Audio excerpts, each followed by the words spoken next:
Nah, pada pagi hari ini kita akan membahas satu tema tentang pelayanan kasih ya, dengan satu judul Bersatu Menjadi Berkat. Mari Bapak Ibu, saudara-saudaraku, kita masuk di dalam doa. Bapa kami di dalam surga, kami mengucap syukur Tuhan. Engkau senantiasa memelihara, menyertai kami, bahkan Engkau menopang kami di dalam segala kesulitan dan penderitaan kami.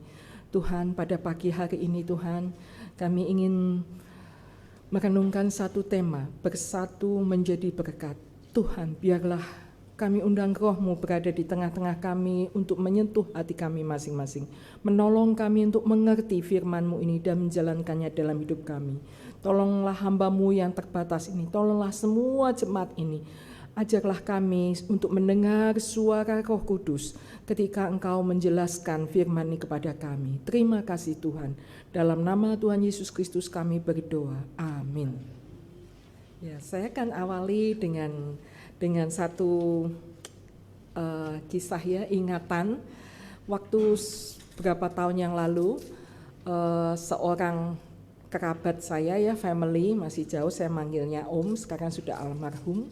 Dia pernah bertanya kepada kami ya, kepada suami saya, Pendeta Gideon Ang dan saya, kami ini sudah memberikan sejumlah uang, katanya sejumlah uang ya. Dia mempersembahkan kepada gerejanya itu bukan di Jakarta ya. Katanya Pak Pendeta nanti akan dapat 10 kali lipat. Jadi dia berikan sejumlah uang, terus berikan 10 nanti dengan harapan dapat 10 kali lipat. Terus dia dengan sedih mengatakan, kenapa saya tidak dapat 10 kali lipat itu? Nah, biarlah ini jangan menjadi pertanyaan untuk kita, sambil kita terus merenungkan firman Tuhan yang pada pagi hari ini kita akan bahas, bahwa sungguh kita ini sesungguhnya sudah mengalami berkat yang terbesar, berkat yang sangat agung untuk manusia yang berdosa, yaitu kita diselamatkan, mengalami anugerah kasih karunia Tuhan. Nah saudaraku, surat Korintus ditulis oleh Rasul Paulus kepada jemaat Korintus yang memang terpecah-pecah karena hadirnya guru-guru yang menyesatkan dan menimbulkan perpecahan. Tetapi Paulus juga mendengar kabar ada jemaat-jemaat yang setia dan menyadari kesalahan ini. Karena itu surat 2 Korintus ini dituliskan dengan satu seruan, dengan tujuan supaya jemaat di Korintus itu bersatu. Bersatu untuk apa? Untuk memiliki tindakan yang baik, yaitu menjadi berkat. Apa artinya bersatu? Faktanya jemaat-jemaat di dalam gereja sekarang ini dapat bersatu karena beberapa hal. Misalnya berasal dari daerah yang sama, dari Sunter ya, karena tinggal di lingkungan yang sama ya, atau dari suku bangsa yang sama ya. Ada gereja itu yang semuanya berasal dari luar pulau ya. Nah, semua itu tentu boleh ya. Bahkan ada sekolah yang mengadakan ibadah untuk orang tua murid ya, makin lama menjadi gereja ya. Nah, itu semuanya boleh, tetapi mari kita merenungkan arti bersatu lebih dulu, agar bersama-sama kita bisa menjadi berkat supaya pekerjaan Tuhan itu semakin diperluas. Mengapa kita bersatu? Mengapa kita ini disatukan? Nah, pada awal surat 2 Korintus ini, Paulus lebih dulu menuliskan ucapan syukur yang harus dinaikkan oleh jemaat Allah di Korintus dengan mengingatkan siapakah Allah yang kau sembah itu dan apa yang dikerjakannya bagimu. Itu yang mau diingatkan oleh Paulus.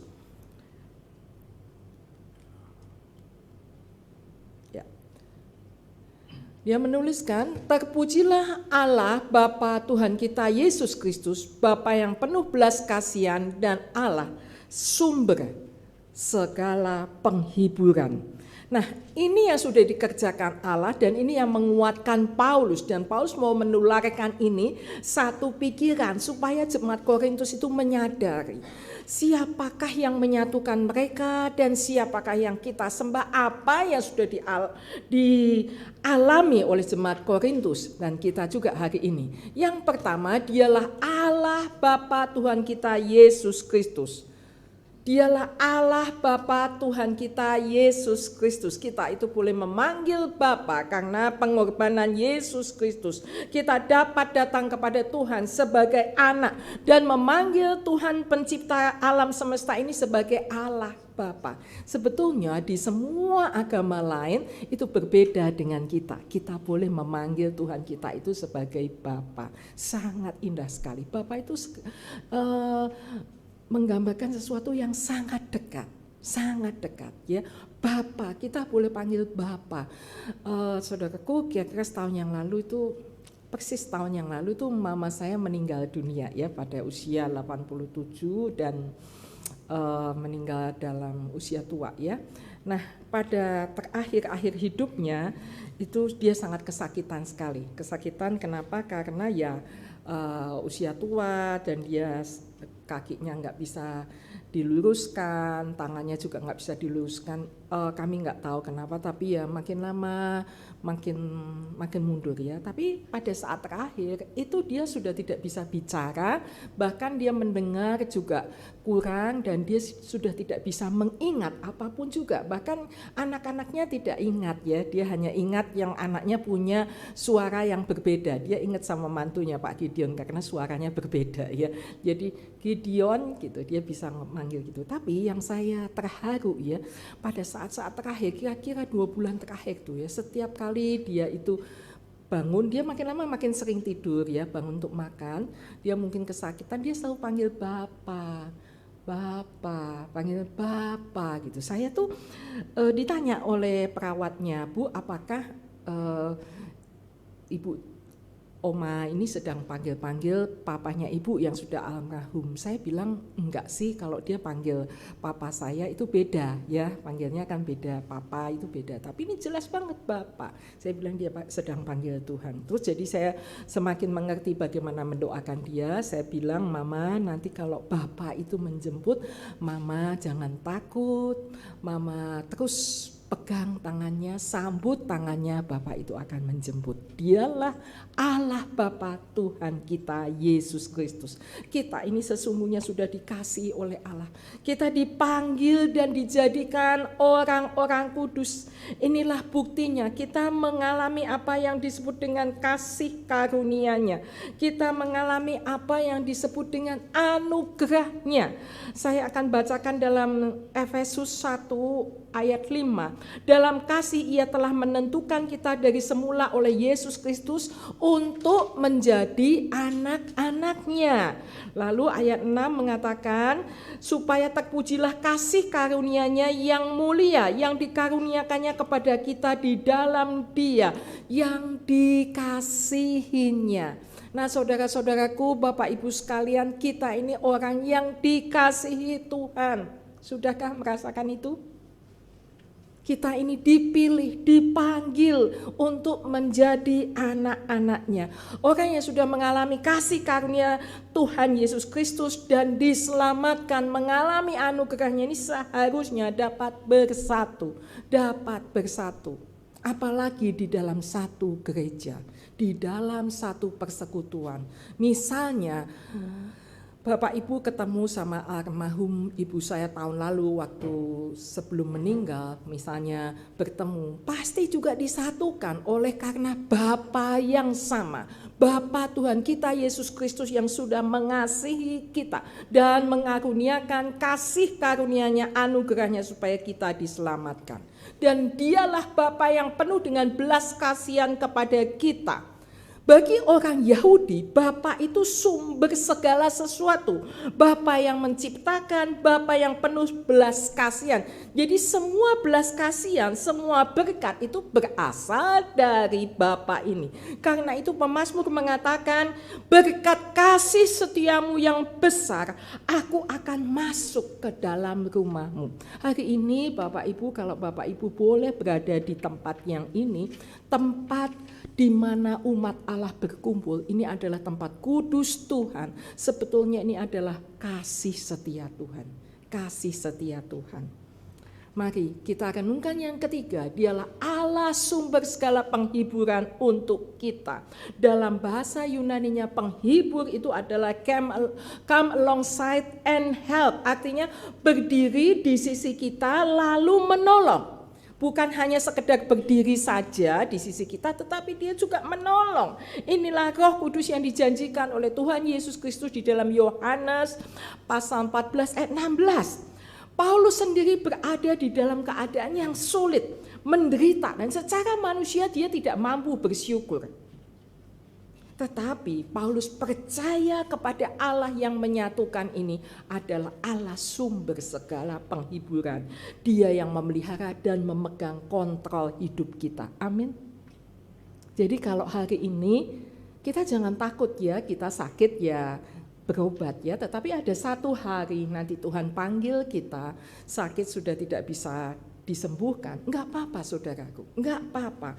Allah kita yang memelihara kita. Seperti mama saya katakan, nanti Bapak akan menjemput. Jadi dia panggil Bapak dengan sepenuh hati, Bapak. Nah di dalam segala kesulitan, saudaraku, jemaat yang bersatu dapat berdoa dan merasakan penghiburan dari Roh Kudus bersama-sama. Baik di dalam keluarga kita boleh berdoa bersama ataupun di dalam pelayanan. Mudah-mudahan Bapak Ibu di sini rajin ya di dalam berdoa ya, berdoa yang diadakan oleh gereja. Inilah Bapa Tuhan kita Yesus Kristus yang mempersatukan jemaat Korintus, juga mempersatukan hari ini. Inilah artinya bersatu. Nah, apa yang mempersatukan kita hari ini? Jangan lupa inilah Bapa. Nah, saya ada cerita yang lucu ya sebetulnya ya. Jangan sampai kita seperti ini ya. Ada seorang anak laki-laki kecil ya yang untuk pertama kalinya dia diajak papa mamanya untuk ke sekolah minggu. Dia masih kecil ya, masih 3-4 tahun itu ya. Anak-anak ini sangat pemalu dan sangat penakut ya. Lalu mamanya mengatakan, di sekolah minggu nanti kamu akan ketemu dengan banyak teman. Kamu akan ketemu guru-guru yang baik, mereka akan mengajak menyanyi, main-main, dan nanti kamu akan diperkenalkan kepada Yesus Kristus. Kamu akan kenal dengan Tuhan Yesus. Nah, setelah sekolah minggu selesai, sampai di rumah papa mamanya bertanya, apa sih yang didapatkan di sekolah minggu? Apakah anak laki-laki kecil ini bisa mengikuti semua kegiatan sekolah minggu? Lalu si anak menjawab ya dengan gembira, oh betul, saya ketemu teman-teman, kami main games, kami menyanyi, guru-gurunya juga baik sekali. Tetapi yang namanya Yesus tidak ada di sana. Dia bilang begitu, yang namanya Yesus tidak ada di sana. Kisah ini menyatakan ya, jangan-jangan hal ini terjadi di banyak gereja sekarang. Perkumpulannya sangat menarik, yang datang tuh sangat semangat, banyak acara, tetapi orang tidak menjumpai Tuhan Yesus di sana. Saudaraku, memang kita ini sebetulnya bisa berkumpul tanpa Tuhan Yesus. Buktinya apa? Buktinya tuh kemarin waktu 17 Agustusan di kompleks rumah saya tuh cuma diumumin di WhatsApp aja. Kita mau merayakan 17 Agustusan bareng dan ada lomba-lomba. Nah, kemarin tuh lomba untuk anak-anak kecil dari umur 1 sampai 10. Saudaraku, banyak sekali yang ikut. Dan semuanya itu seperti bersatu rombongan naik sepeda hias ya, papa, mamanya, anaknya, susternya, semuanya itu rombongan itu berjalan keliling komplek melewati jalan-jalan kecil itu semuanya kompak. Nah, ya ada Tuhan Yesus di situ. Kompak karena ikut lomba ya. Nah, biarlah di jemaat ini selalu ada Tuhan Yesus yang dipercakapkan, selalu ada Tuhan Yesus yang menjiwai semua persekutuan di sini, yang menopang. Dialah Allah Bapa Tuhan kita Yesus Kristus. Biarlah di jemaat ini juga merasakan belas kasihan, berkat itu datang dari Bapa yang maha besar itu dan mengalami penghiburan yang luar biasa di tengah segala kesulitan.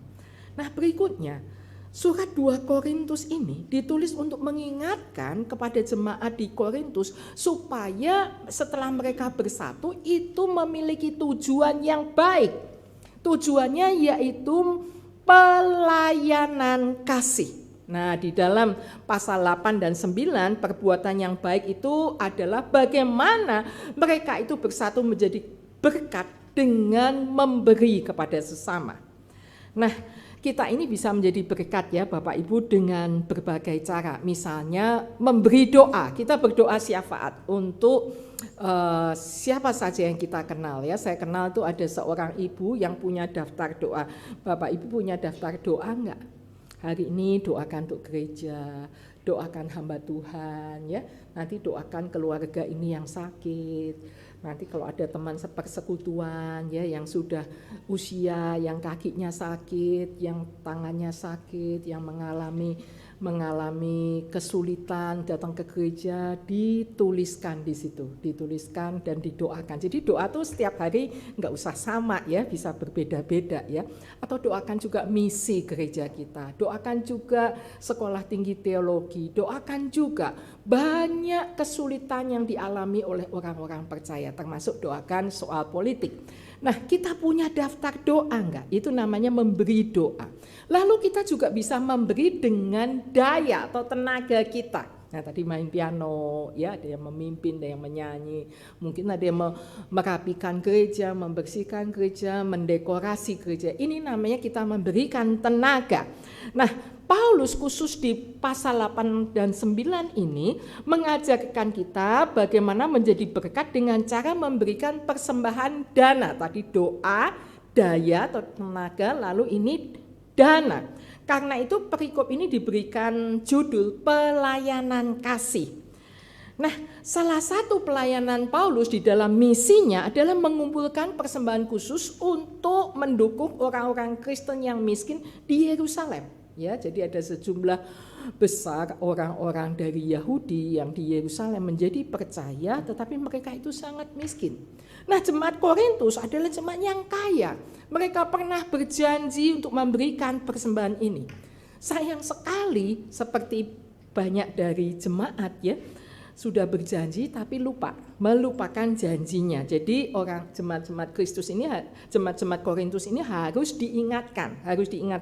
Mengapa kok bisa begitu? Nah, tadi karena ada banyak permasalahan sehingga jemaat itu tidak leluasa bertumbuh dan sulit menjadi berkat. Mudah-mudahan ini tidak terjadi di dalam gereja kita di sini ya. Nah, Paulus tahu bahwa sangat sukar untuk mengajak orang Korintus berpartisipasi. Maka dia mengajarkan di dalam surat Korintus semuanya ini tentang kerohanian yang dewasa. Nah, salah satu ciri dari orang yang dewasa secara rohani adalah dia mau menjadi berkat dengan cara memberi. Karena memberi itu adalah tindakan anugerah. Memberi adalah tindakan anugerah.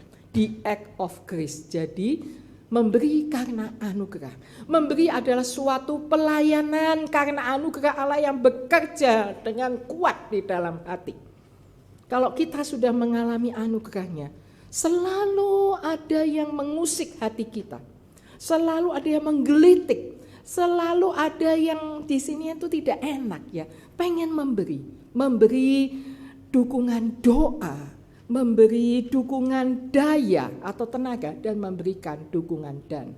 Dan memberi sebetulnya merupakan buah dari hidup Kristen, yaitu perbuatan baik. Nah, sungguh indah saudaraku bila kita orang-orang Kristen bertumbuh dalam hidup yang menghasilkan buah, yaitu hidup yang limpah dalam memberi. Memberi karena anugerah, sampai pada titik mengerti perkataan Tuhan Yesus bahwa memberi itu ternyata lebih berbahagia daripada menerima. Pernah nggak ngerasain ini? Memberi lebih bahagia daripada menerima. Pernah nggak merasakan hal ini?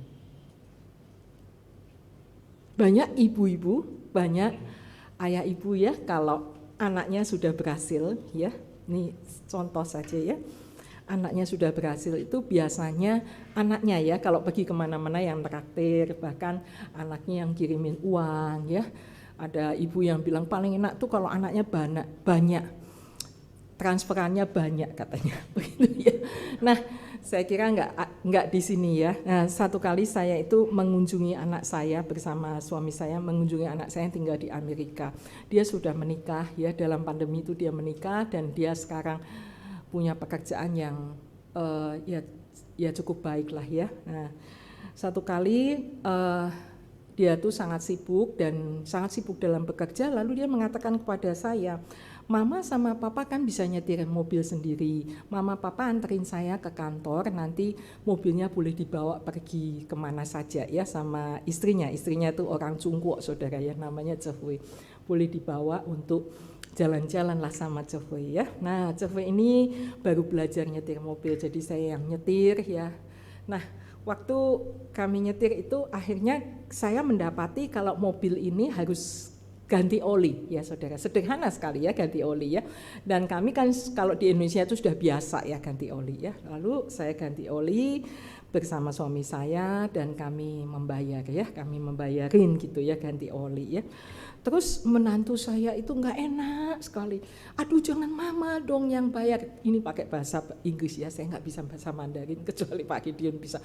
Jadi ngomongnya tuh ya kita ya campur-campur lah ya, saya bahasa Inggris dengan logat Indonesia ya, ini lucu sekali. Nah dia soalnya bahasa Inggrisnya juga logat dari daerah dia, dari Fuzhou ya, tapi kita bisa berkomunikasi dengan kasih ya. Dia bilang mama jangan ya, dia mau ganti uang saya begitu ya.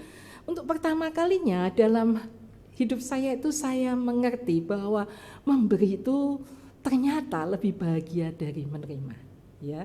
Saya bisa memberi kepada menantu saya itu setelah saya bilang jangan Cehui, ini uang mama juga dipakai kamu nggak apa-apa ya, karena dia kan mantu ya, mungkin dia merasa bukan anak ya, kalau anak saya mungkin ya oke lah mama biasa bayarin gitu ya, tapi dia tuh matanya bersinar-sinar dan itu saya tidak bisa melupakan sinar matanya itu yang berterima kasih ya, bahwa mama ini kenapa ya tidak mau diganti uangnya, tapi saya tuh merasakan memberi itu lebih baik daripada menerima. Betul ibu-ibu? Coba saja nanti di rumah kasih anak-anak sesuatu, mendoakan, memberikan tenaga, membantu mereka ya ngurus rumah atau membesarkan anak, lalu juga memberikan uang. Nah itu untuk keluarga, tetapi Paulus ini berbeda sekali, dia mau mengajak jemaat Korintus untuk memberikan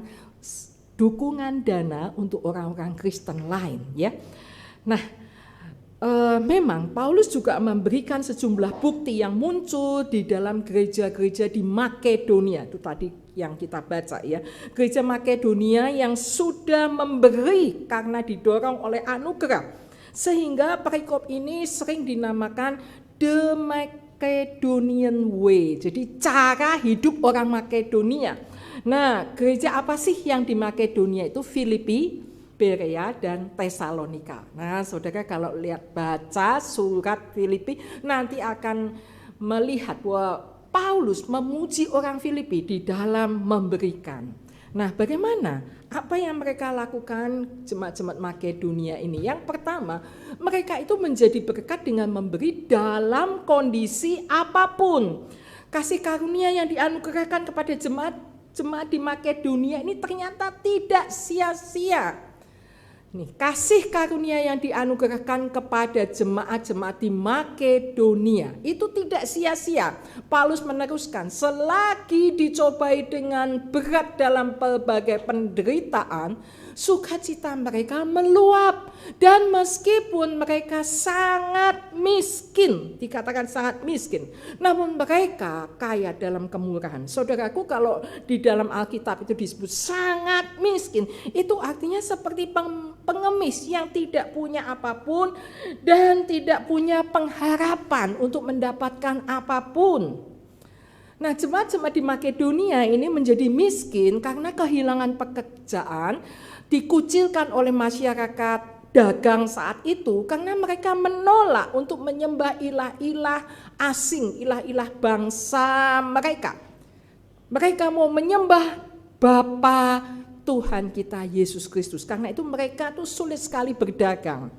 Kalau berdagang mungkin hanya orang yang kenal sekali dengan mereka dan sehingga mereka penghasilannya sangat menurun. Nah, ajaib sekali kondisi dalam pelbagai penderitaan dan sangat miskin ini, tetapi kita lihat ada anugerah Allah di situ, dikombinasikan dengan anugerah Allah justru menjadi sukacita yang meluap dan kaya dalam kemurahan. Saudaraku, bila kita memang pernah mengalami anugerah Allah, maka kita tidak akan menggunakan alasan situasi lagi sulit untuk tidak memberi. Kita tidak menggunakan, saya sendiri juga susah untuk tidak menjadi berkat. Karena kita menerima kasih karunia itu bukan sekali saja. Kita diselamatkan dan kita mengalami kasih karunia demi kasih karunia.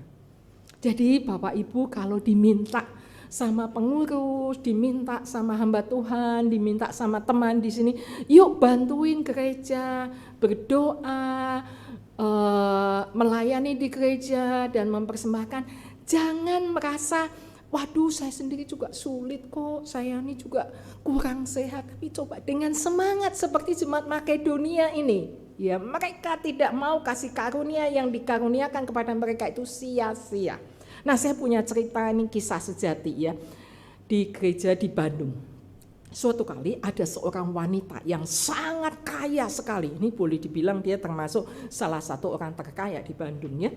Dia ini punya beban mau mengunjungi ke rumah sakit jemaat-jemaat yang sakit. Bahkan saat itu belum ada BPJS ya saudara ya. Jadi dia juga banyak mempersembahkan uang untuk membantu orang-orang yang sakit di dalam gereja ya. Nah dia sangat aktif sekali dan hampir pokoknya dia jadwalkan dalam seminggu itu 2 kali ke rumah sakit ya. Nah suatu kali dia cerita di halaman sebuah rumah sakit umum milik pemerintah, dia bertemu dengan seorang ibu yang sudah tua dan miskin, jalannya terpincang-pincang. Ibu tua ini bawa kantong kresek yang isinya bungkusan, kayaknya nasi begitu ya. Nah wanita yang kaya dan aktif melayani ini mengenali bahwa si ibu tua ini pernah datang ke gerejanya, sama-sama satu gereja ya. Dia tahu bahwa ibu tua ini juga sangat miskin, dapat bantuan diakonia karena pekerjaannya itu mencucikan baju di beberapa rumah ya. Lalu si wanita yang kaya ini menegur, "Bu, lagi sakit apa?" gitu ya. Dalam pikirannya dia segera mau menolong ibu tua ini. Tapi ibu tua ini menjawab, "Saya enggak sakit Bu, saya kesini ini mau mengunjungi teman saya yang sakit, namanya Bu Ani. Kenal enggak Bu Ani?" "Oh iya kenal, Bu Ani juga sama-sama satu gereja. Kasihan dia dirawat di sini, makanannya kurang ya." Nah tanpa pikir panjang wanita yang kaya ini segera buka dompet ya, buka tas, buka dompet, ambil uang, maksudnya berikan uang kepada ibu yang tua ini supaya beli makanan untuk yang sakit. Tapi apa yang terjadi? Ibu yang miskin ini sama sekali menolak uang itu. Malah dia mengatakan, "Sudah cukup Bu, saya sudah belikan nasi kuning buat Bu Ani." Terus si wanita ini cerita ya, dia mengatakan, "Ya saya tuh kasih uang, sudah keluarkan uang, lalu saya ini berikan kepada dia. Udahlah Bu, pakai aja buat ongkos angkot, ganti ongkos angkot." Tapi wanita tua yang miskin dan papa ini menolak. Dia tidak mau kondisinya yang dalam pelbagai penderitaan dan sangat miskin itu menghalangi dia menjadi berkat. Dia mengatakan, "Tidak Bu, sudah cukup. Saya juga ingin menjadi berkat untuk orang lain." Satu cerita yang indah ya. Saya juga ingin menjadi berkat untuk orang lain meskipun saya sendiri juga susah. Ya tentu saja menjadi berkat itu tidak harus kita memberikan yang banyak. Memberi dari apa yang kita ada. Nah berikutnya saudaraku, jemaat-jemaat di Makedonia ini juga unik. Mereka menjadi berkat dengan memberi dalam semangat yang meluap-luap. Dikatakan mereka meminta dan mendesak supaya juga beroleh kasih karunia untuk mengambil bagian dalam pelayanan. Nah, kita ini bisa memberi ya dengan murah hati ya, tapi karena diminta, karena dituntut, dan bukan karena kita yang meminta, kita yang mendesak. Saya mau dong, saya mau berbagian melayani dalam hal ini ya. Ini ada satu kisah ya yang lucu sekali ya.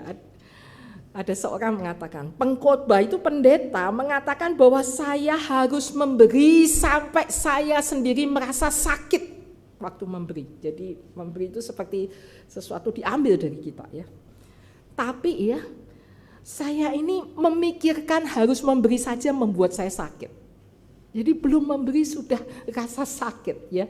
Persis kayak ini, saya tuh tadi ditanya sama Pak James, kok kurus ya semua? Nah saya ini kan memang diet ya, karena saya ini sulit sekali untuk diet ya, untuk diet. Jadi saya menetapkan diri untuk makan tuh sedikit gitu ya. Dulu itu saya melihat makanan aja bisa gemuk, melihat makanan aja gemuk ya. Nah ini juga begitu ya, memikirkan harus memberi saja itu sudah sakit. Nah bagaimana ya, jadi jangan sampai kita demikian. Kita lihat bahwa jemaat Makedonia itu memberi dengan kerelaan hati, dengan spontan. Nah anugerah Allah yang bekerja di dalam diri kita ini sebenarnya memerdekakan kita dari keegoisan diri sendiri. Dari keegoisan diri sendiri. Anugerah Allah akan membuka hati, membuka tanganmu, membuka dompetmu, dan mengajak kakimu berjalan untuk melayani orang lain.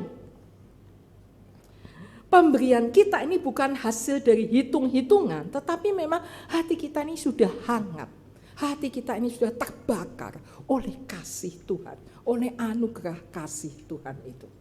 Nah jadi ibu-ibu nanti kalau praktek di rumah nih misalnya dalam keluarga ya, melihat cucian kotor, jangan ngomel dulu ya ke anak mantu cucu ini, mama ini selalu yang harus cuci-cuci, jangan. Lakukan itu dengan kasih dari Allah yang keluar dari dalam hati.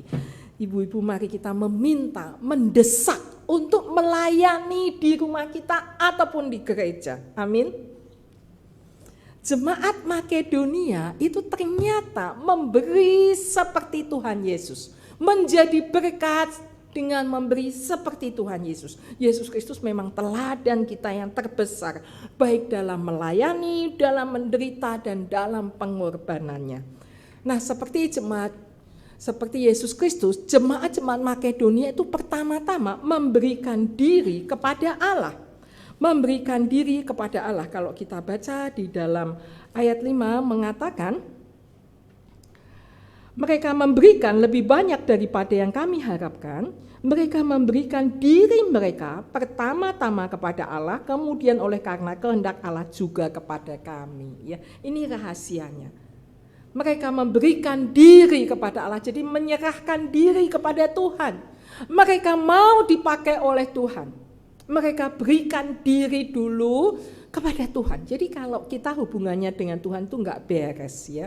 Kita masih hitung-hitungan dengan Tuhan, kita sulit menjadi berkat. Tuhan sudah mati bagi kita supaya kita hidup bukan untuk diri sendiri, tetapi hidup untuk Tuhan dan untuk sesama. Nah saudaraku, seperti Yesus Kristus, jemaat Makedonia juga memberi karena kasih.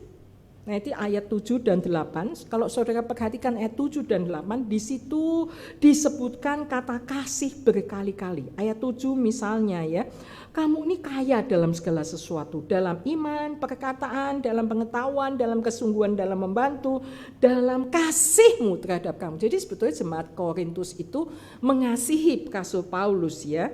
Demikian juga hendaklah kamu kaya dalam pelayanan kasih ini. Jadi pelayanan mendukung orang-orang Kristen di Yerusalem, mendukung orang miskin ini adalah karena kasih.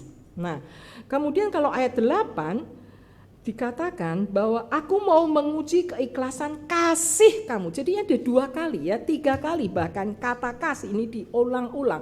Saudaraku, jemaat Makedonia ini memang sangat miskin, tetapi kaya dalam kemurahan. Sedangkan jemaat Korintus itu kayanya macam-macam ya, dalam iman, dalam perkataan, dalam pengetahuan. Jadi mereka itu rajin ya membaca Alkitab, menyelidiki Alkitab, dan mereka sungguh-sungguh sebetulnya mau membantu ya. Nah, tetapi mereka itu ternyata lupa mempersembahkan, lupa pada janji mereka. Nah, saudaraku, jangan sampai kita berpikir begini, kan saya sudah keluar tenaga, jadi saya tidak perlu mempersembahkan.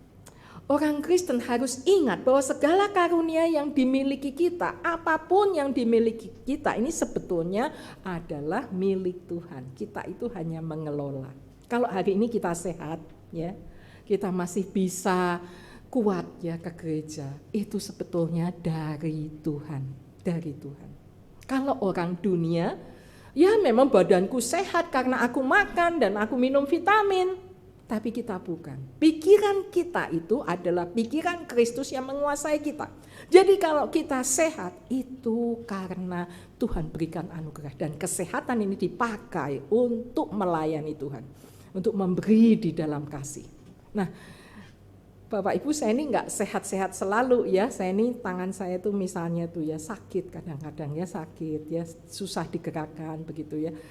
Nah, saya tuh berobat ke dokter bilang nih, kenapa kok bisa begini? Mungkin terlalu banyak bekerja. Terus saya ceritakan saya main piano. Oh ya, mungkin mama dia juga main piano jadi kena trigger finger, dia bilang ya, jarinya itu sakit ya. Terus dokternya itu saya nggak tahu dia Kristen atau bukan ya, tapi dia mengatakan ya jari sudah dipakai lebih dari 50 tahun ya. Tapi ya itu karunia Tuhan lah Bu ya, kalau sakit-sakit dikit, betul nggak Ibu-ibu? Ya, betul nggak Ibu-ibu? Kalau sakit-sakit sedikit jangan ngeluh. Kita sudah pakai jari ini mungkin 30 tahun, 40 tahun, 50, 60, ada yang 70. Kaki ini juga dipakai dari masih belajar jalan sampai sekarang. Tuhan berikan semua anugerah ini untuk kita. Dan kita harus pakai untuk memuliakan Tuhan. Jangan sampai kita ada alasan untuk tidak memberi berkat. Karena sebetulnya memberi karena anugerah itu sesungguhnya bukti kasih kita kepada Tuhan Yesus. Kita mau pakai apa yang sudah dilimpahkan kepada kita untuk kemuliaan baginya. Nah, yang berikutnya unik sekali bahwa jemaat Korintus ini, jemaat di Makedonia ini seperti Kristus, jemaat Makedonia ini memberikan dengan pengorbanan. Ayat yang terkenal ini, karena kamu telah mengenal kasih karunia Tuhan kita Yesus Kristus, bahwa ia yang oleh karena kamu menjadi miskin sekalipun ia kaya, supaya kamu menjadi kaya oleh karena kemiskinannya. Kita ingat ya, Tuhan Yesus itu Raja segala raja, Tuhan segala Tuhan. Dia dapat melakukan apa saja, tetapi dia mengosongkan dirinya, mengambil rupa seorang hamba dan menjadi miskin seperti kita. Dan itu dia lakukan untuk menebus dosa kita. Dia meninggalkan kekayaannya di surga. Dan ingat, pada hari Natal, dia itu sebenarnya lahir di palungan, di tempat yang paling buruk untuk manusia. Nah, pada saat dia mati di Golgota, apa yang dia bawa? Jubah satu-satunya yang dimiliki aja dicopot dan dijadikan undian untuk pengawal-pengawal. Dan dia tidak punya apa-apa, miskin dan papa. Tetapi dia melakukan pengorbanan itu supaya kita menjadi kaya. Sebaliknya kita ini sebenarnya dulu adalah miskin sebelum kita mengenal dia. Tetapi setelah kita percaya kepada dia, kita berbagian di dalam kekayaan Kristus.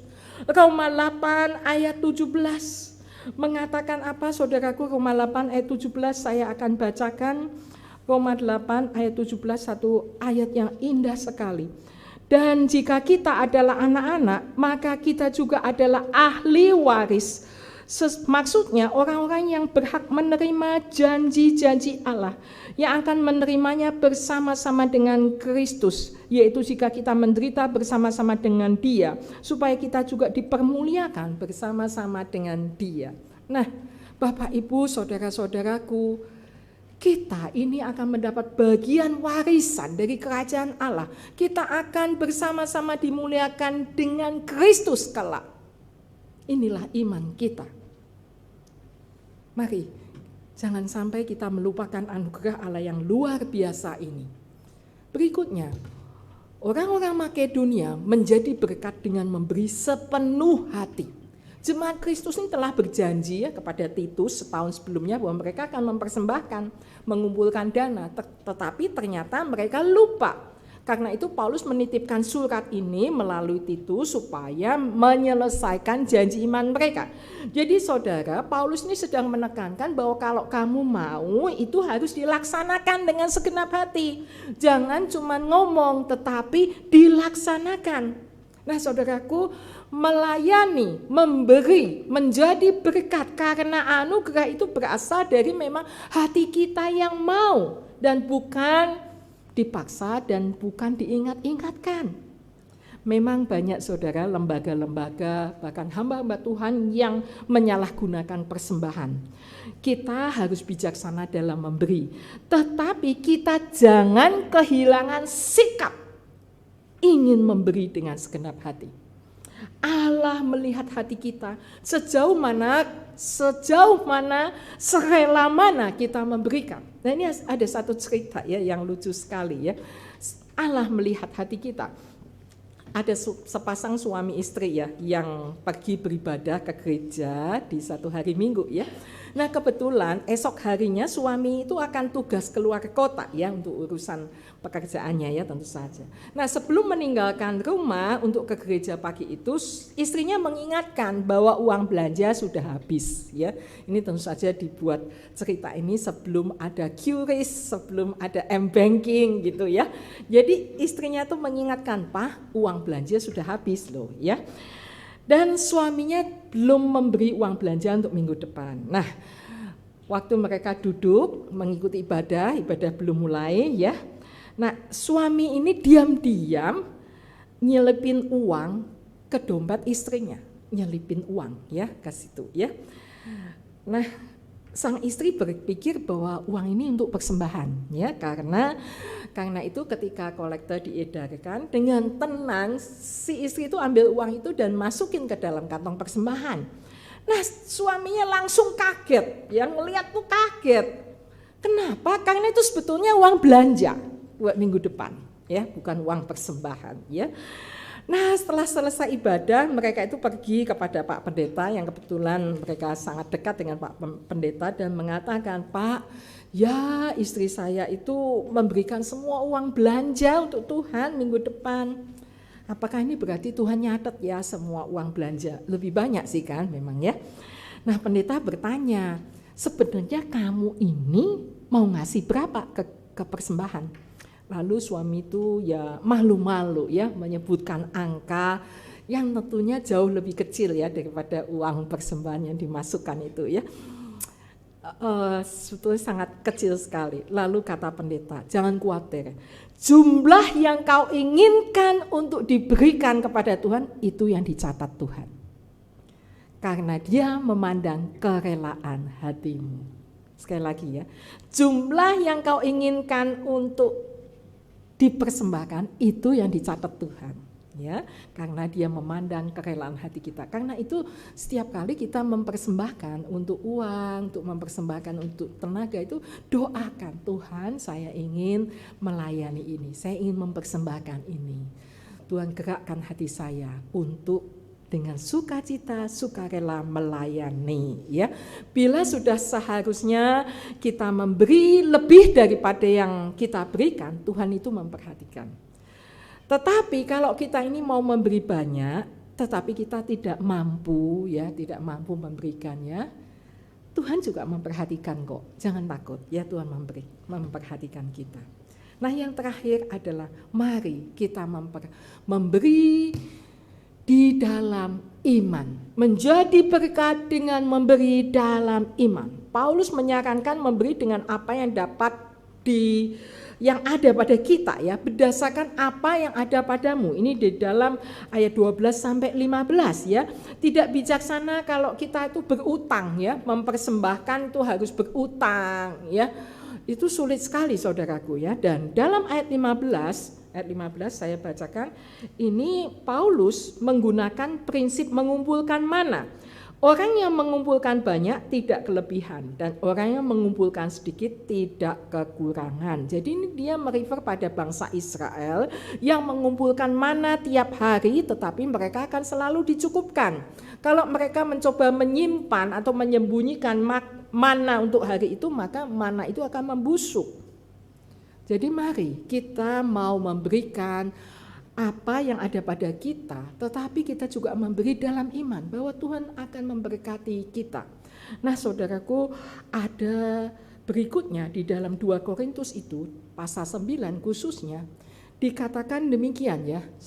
Saya bacakan dulu dalam 2 Korintus pasal 9 mengatakan, "Hendaklah masing-masing memberikan menurut kerelaan hatinya." Ini di dalam ayat 7. "Jangan dengan sedih hati atau karena paksaan. Sebab Allah mengasihi orang yang memberi dengan sukacita, dan Allah sanggup melimpahkan segala kasih karunia kepada kamu, supaya kamu senantiasa berkecukupan di dalam segala sesuatu, malah berkelebihan di dalam pelbagai kebajikan. Ini luar biasa ya, ada hal yang indah sekali bahwa Allah itu sanggup melimpahkan segala kasih karunia kepada kamu, supaya kamu nanti berkecukupan.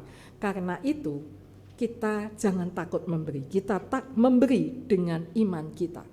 Nah saudaraku, sebagai penutup, mari kita bersama-sama merenungkan Lukas 6 ayat 38 ya. Lukas 6 ayat 38 ini akan menutup rangkaian mengapa kita menjadi satu untuk menjadi berkat di dalam memberi. Apa jaminan kita? Tuhan itu tidak melupakan kita ya, membiarkan kita bertanya-tanya. Kalau saya sudah kasih ini, rugi dong. Nah saudaraku, apakah seorang murid Kristus rugi karena suka memberi? Ini Lukas 6 ayat 38 jawabannya. Berilah dan kamu akan diberi suatu takaran yang baik, yang dipadatkan, yang digoncang-goncang dan yang tumpah keluar akan dicurahkan ke dalam ribaanmu. Sebab ukuran yang kamu pakai untuk mengukur akan diukurkan kepadamu. Ini saya justru mendapatkan gambar dari internet, ini adalah kacang saudara. Belakangnya itu adalah kacang ini sudah dipadatkan ya sampai tumpah. Padatkan sampai tumpah. Jadi enggak ngisinya sembarangan, tapi dipadatkan itu ya, digoyang-goyang, diplak-plak supaya sampai melimpah. Sampai melimpah. Artinya apa ayat ini? Tuhan akan menghargai segala kebaikan kita. Karena Dia adalah Allah yang penuh dengan belas kasihan dan sumber segala penghiburan. Ingat tadi ayat ketiga.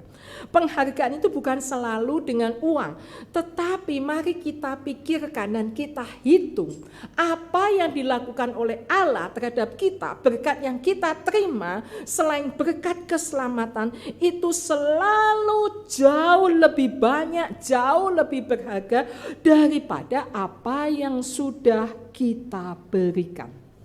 Kalau saya menyaksikan ini dan saya tulis di dalam jurnal saya, tidak cukup untuk menceritakan bahwa Allah yang penuh dengan belas kasihan, sumber segala penghiburan, Allah Bapa Tuhan kita Yesus Kristus itu selalu memberikan kepada kita ini lebih daripada apa yang sudah kita berikan. Nah, bagi orang Kristen yang sudah mengalami kasih karunia Allah, menjadi berkat dengan memberi itu bukan sesuatu yang sekali-sekali kita lakukan, tetapi mari kita lakukan ini sebagai a way of life, suatu jalan hidup untuk orang Kristen yang mengerti anugerah Tuhan. Memberi karena anugerah Tuhan, motivasi kita bukan untuk mendapatkan 10 kali lipat seperti yang tadi saya ceritakan di awal. Bukan mau dapat 10 kali lipat, kita kasih 1 juta supaya dapat 10 juta. Kita kasih 5 juta supaya dapat 50 juta. Bukan demikian. Tetapi sebetulnya karena kita rindu menyenangkan hati Tuhan. Kita rindu menyenangkan hati Tuhan karena anugerah itu ada dalam diri kita. Maka kita bisa memberi dalam situasi apapun. Kita memberi dengan semangat. Kita memberi dengan meneladani Yesus Kristus. Kita memberi di dalam iman. Dan kita memberi dengan sukacita. Mari Bapak Ibu, kalau hari ini kita belum bisa memberi dengan senang hati, kadang-kadang masih sakit hati, enggak apa-apa. Tapi kita harus datang kepada Tuhan. Membuka hati kepada Tuhan, kita berdoa, memohon Dia yang menggelisahkan hati kita, membuka mata hati kita untuk mengerti berkat yang sudah kita terima. Dan Dia memberikan kita kasih. Kasih demi kasih supaya kita bisa sukacita di dalam memberi dan melayani. Amin. Mari kita berdoa. Bapa kami di dalam surga, kami sudah memikirkan tentang pelayanan kasih yang dikatakan Rasul Paulus kepada jemaat Korintus. Tuhan, kami rindu untuk meneladani jemaat-jemaat Makedonia, tapi kadang-kadang kami terbatas Tuhan. Karena itu terus berikan hati kepada kami. Berikan hati untuk mengingat bahwa kami sudah mengalami kasih karunia-Mu. Dan kami mau mengalami kasih demi kasih. Kasih karunia demi kasih karunia. Bukalah mata hati kami supaya kami memiliki satu hidup yang limpah di dalam menjadi berkat, memberi. Tuhan, tolong semua jemaat-Mu di sini Tuhan. Biar kami menjadi jemaat yang menjadi teladan bagi jemaat-jemaat lain. Jemaat yang mengasihi Tuhan. Jemaat yang mau ikut firman Tuhan. Dan jemaat yang terus bersatu menjadi berkat. Terima kasih Tuhan. Dalam nama Tuhan Yesus Kristus kami berdoa. Amin.